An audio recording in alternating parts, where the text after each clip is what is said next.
Hello, everyone, and welcome into the TexAgs Rewind presented by Specs in the Rollo Insurance Studio. Our Marjay Reed Adams with us for a big reason. You, my friend, are now interning at TexAgs. Yeah, it's going to be exciting. Too. Yeah, man. Yeah. So, all right, what do you want to do with your career? Like, because you're trying to learn a little bit of everything that we do here, the broadcast side, the marketing side, the sales side, right? Mm-hmm. Yeah, I'm trying to check every box. I think it's important to understand the behind the scenes of all type of business. So understand how the market goes into knowing how to market yourself, knowing how to build content for things, and also just growing my knowledge and like the behind the scenes, like working on camera, off camera. Was it cool being in here? Yeah, it's very cool Yeah? learning how to cut and edit and stuff. Like my first time using a lot of these different apps and applying. Well, we're going to have him on from time to time. We'll break stuff down. We'll maybe even put him on the social center at some point. All right, so your favorite part was hanging out. Kaylee, what was your favorite part of the program? My favorite part was John Harris. Yeah? What about him? I just love hearing about the Senior Bowl and all the A&M players that are playing in it. Yeah, and you had a couple bits of news that we weren't really able to go into depth on during the show.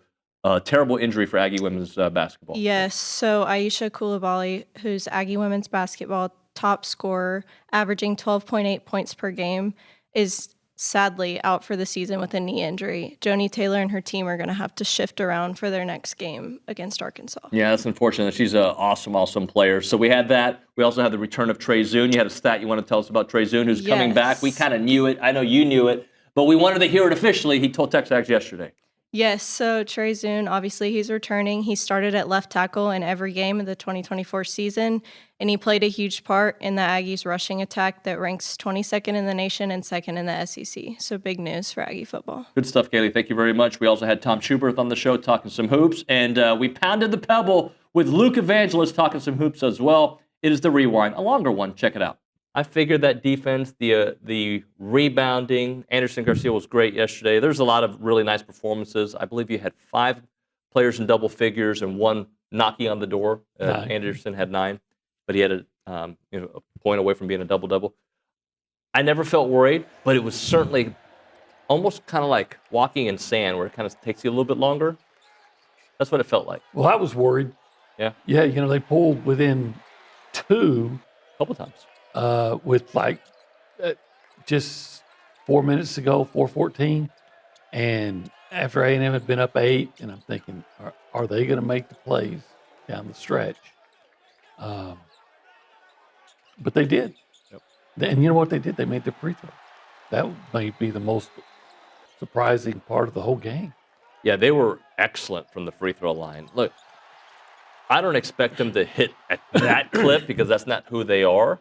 But again, we've said for a couple weeks now, I think it's been a couple weeks, if you get in the upper 60s, 70s, right, like because of the amount of times you go to the line and because of the offensive opportunities you get because of the offensive rebounds, you're going to win these games, right? And they went well above that. Yeah, 83%, I think it was. They made 29 of 35. You score 29 points at the free throw line, you're probably going to win. And what they did by doing that is they really compensated for their issues from the three-point line. You can go through all the players and be like, all right, that guy had a significant impact on the game, right? Significant impact on the game, Manny Obaseki. Absolutely. I thought he was excellent. Pharrell Payne, significant impact in the game. Zurich Phelps, significant impact. Well, he's leading scorer with 15 points. Wade Taylor, who offensively still hasn't found his groove yet, contributed 3 steals, got his double figures, and as you mentioned before the show started, hit that big 3 close to the end. It was a 3-point play. He had a 3-pointer. Wade was all right. I've seen him be a lot better. Had some turnovers that inbounding the ball that he normally. You just don't see that. Was that Wade who threw the inbound that led to the quick 2? No, it wasn't Wade. Well, it was Wade. Yeah. Okay. So, but. I don't know that anybody played great, but everybody played pretty good. They were good. Yeah. And, they were doing it without Solomon Washington or Hayden Hefner playing, so you had a short bench. Tell me what you think about Shamar at the next level, what he needs to show scouts here this week, and what you think he can do at the next level. Yeah, he's a physical specimen. My God. I had been watching the 7-on-7, and they had they were doing something with the D-line, O-line that made me watch 7-on-7. And then I looked down, and I was like, oh, man, they transitioned into one-on-ones again. And so I literally looked down there for 2 seconds, and I hear said, "Hut," and I see this blur just taking offensive tackle and put him right on his wallet. And I was standing with our buddy Lance Zierlein, and Lance was like, "Johnny, who is that?"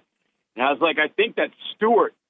And he gets up, and I'm like, "Yep." I mean, ran him flat over. And I'm like, just the power that he has, the physical strength, his movement skills are so good. I mean, he's everything. Like when you go to an NFL scout and you say, "Hey, what's your team's like top 8 bullet point things that you're looking for in a defensive lineman, an edge rusher, guy to get after quarterback?" And Schmar checks all 8 of those and then some. And so that is going to be what gets him drafted, I think, in the latter part of the first round. And I think that's good for him because I don't think he'll be asked right away to go be the guy. He's not going to be day one starter, Will Anderson Jr., like away you go.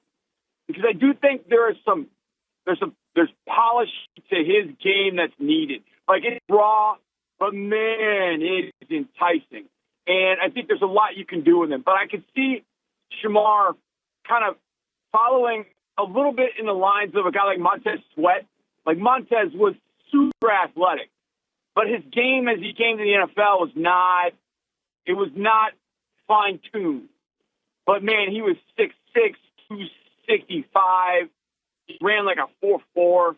I don't know if Shamar will run that, but Shamar's going to be 6'6", 280-something and play on the edge and can run just as fast as anybody on the edge. So you combine those athletic traits with teams that are always looking for pass rushers. He's going to go in the bottom part of the first round, I think, and I think that's good because it's going to mean a playoff team. He doesn't have to come in right away. He can kind of grow into the position that they want him to be. I try to listen to you guys before I come in. So the play that was amazing to me, I don't even know if they showed it because I was at the game, is when Garcia had the ball in the second half and the shot clock was running down. Did they emphasize that at all? Yeah. He shot the ball, it hit the rim, and it went all the way on the opposite side. So he went 50 feet, sprinted. That's what I was telling OB, yeah. Okay, I didn't know you talked about it. I mean, if to me, that was, it was an empty possession because they didn't get points, but it just showed how good they are. It was amazing. I pushed him to my NBA scout friends about, I think he can be a Dennis Rodman. Now, again, I listened to Coach Williams talk about his numbers. You know, he is such a selfless player that his numbers aren't going to be great, but he's always a factor in the ballgame. And last night, it was glaring because he got 29 minutes where normally he's only getting, 15 to 20. Sure. So I think it was able to see really what Garcia is about. But I have to say that about their whole team. They step up, and the only thing they're worried about is winning the basketball game, and that's what makes a monster of a basketball team. So they shot, 17% from the three-point line. They missed a bunch. But I wasn't upset with the shot selection yesterday. Right. So I'd like to address that a little bit because when I first started covering or actually just coming into games, since Buzz Williams has been here, and I think he changed a little bit. I mean, he's always been a great coach. To me, 2 years ago, after they got beat from Walford came in here and beat them, we talked about that. To me, that was the pivotal point where they changed how they played a little bit with the tenacious offensive rebounding. And it's been so successful, and that's their formula. So now I realize it doesn't matter their shot selection. And the other thing that Coach Williams does, which is rare in my opinion, is that he gives the confidence to players. Now, with that, they have to know their strengths and weaknesses, and sometimes maybe a not-so-good three-point shooter has so much confidence he shoots it. I'm sure Coach Williams would like to reel that in a little bit, but you can't give a guy confidence and then take it away from him. Sure. It's kind of and so to me, that's what makes them so good and dangerous, that they can beat anybody at any time. Part of the issue is who they lost to, how you lost, right? Oh, 100%. in Austin, a place you haven't won in like literally one time since I was born. Once. Why do you gotta say it like that? Well, they've only won once in 37 years. I remember that day. Yeah, I know. It was 2002. I was 1 year old. And it's who you lost to I was 13. and how you lost and what the national media was saying about that loss that made it this big deal. But when you look at the numbers, Texas's season was saved by that win, but A&M's season was not lost from that loss. To put it in perspective, A&M still has one of the 10 best resumes in the country. They're right there for a top 3 seed. It was heartbreaking, and to be in the building for it was a gut punch of all gut punches, but the season was not over from that loss. Well, from last night's win, I liked what you said because I think it's exactly right in your 5 thoughts. That was peak buzzball. Oh, yeah. And what was it, 21? 21 offensive rebounds, 21 missed threes. That is buzzball. Yeah. Except for the free throws. And by the way, they've had, was it 2 years ago that they were really good from the free throw line? 2 years ago, they were top 40 in the country. They made 75.9% of their free throws. Last night, they hit 82.9% of their free throws, and this wasn't a game where they went to the line only 10, 12 times. They went 20 times in the first half, over 30 in the game. Well, that's like also kind of my frustration is how is A&M going to the line 38 times and 48 times, and then other games they're going 7 or 9 times. Like that just, and it's not just me saying this, but and I'm not just complaining on Twitter about this, but there is a real officiating problem in the SEC. It's not fair to the level of talent in this league.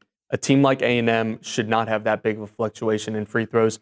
Their offense is predicated on getting to the line and drawing fouls, but it should never be that big of a disparity. Like Zurich Phelps and Wade Taylor aren't changing their game and how much contact they're seeking based on if they're playing Ole Miss and Texas or Oklahoma and Alabama. So A&M is fortunate to get to the line that many times, but it's really only a positive when A&M's making their free throws. Like when they get 48 attempts against Alabama and they're only making 28, it's like, why did we have to get this night of these officials calling the game super tight? Because Alabama's going to make their free throws and A&M won't. But this time, when A&M's making their free throws, like you got to be happy about the ref that you got. All right, let's close it out here on the TexAgs Rewind. Armage, tell the people what to do. Like and subscribe. Oh, you did it! Somebody had to warn you, no? Nobody warned Nobody warned you? Oh, like, subscribe, anything else? And share it with somebody you love. Man, I'm proud of you. That was good. Like, you knew. When I told you I was going to ask you a trick question, did you know it was coming? No, I didn't. You did well. I was quick on my feet. Yes, you are. We know. We've seen it. All right, we'll see you next time.